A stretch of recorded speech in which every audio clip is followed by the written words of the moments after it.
نحمده ونصلي ونسلم على رسوله الكريم أما بعد فأعوذ بالله من الشيطان الرجيم بسم الله الرحمن الرحيم إذ قالت الملائكة يا مريم إن الله اصطفاك وطهرك واصطفاك على نساء العالمين صدق الله العظيم اللهم صل على محمد وعلى آل محمد كما صليت على إبراهيم وعلى آل إبراهيم إنك حميد مجيد اللهم بارك على محمد وعلى آل محمد كما باركت على إبراهيم وعلى آل إبراهيم إنك حميد مجيد معزز سامعین اکرام، دسمبر کا مہینہ ہے اور 25 دسمبر کو کرسچن برادری، عیسائی برادری جو ہے وہ کرسمس ڈے مناتی ہے۔ کرسمس ڈے اگر آسان الفاظ میں سمجھنا ہے تو یہی ہے کہ اپنے نبی حضرت عیسیٰ علیہ السلام کی پیدائش کا دن مناتے ہیں کہ 25 دسمبر کو حضرت عیسیٰ علیہ السلام پیدا ہوئے تھے۔ تاریخ کی کتابوں کو اگر دیکھا جائے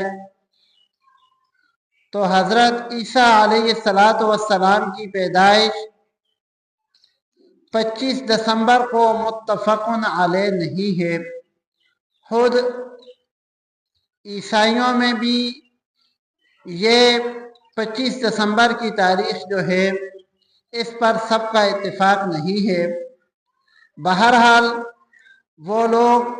حضرت عیسیٰ علیہ السلام کی پیدائش کا دن مناتے ہیں۔ ہم مسلمان لوگ حضرت عیسیٰ علی نبینا علیہ السلام کو اللہ رب العالمین کا جلیل القدر پیغمبر مانتے ہیں اور اللہ رب العالمین کی ایک قدرت کی نشانی مانتے ہیں۔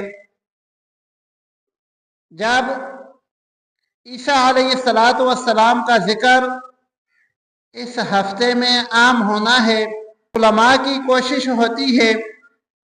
کہ قرآن مجید کے اندر حضرت عیسیٰ علی نبینا علیہ السلام کے بارے میں جو معلومات حق پر مبنی ہیں وہ اپنے مسلمانوں تک پہنچائی جائے۔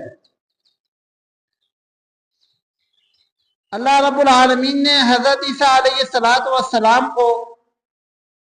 بغیر باپ کے پیدا کیا تھا،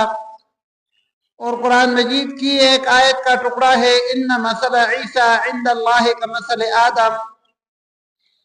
کہ عیسیٰ علیہ السلام کی مثال اللہ رب العالمین کے نزدیک آدم علیہ السلام کی طرح ہے، یعنی جس طرح اللہ رب العالمین نے حضرت آدم علیہ السلام کو بغیر ماں باپ کے پیدا کیا، ایسے ہی حضرت عیسیٰ علیہ السلام کو بغیر والد کے پیدا کیا۔ عیسائیوں کا بھی یہاں تک تو عقیدہ ہے کہ عیسیٰ علیہ السلام بغیر والد کے پیدا ہوئے، لیکن یہودی اس عقیدے کے قائل نہیں ہیں۔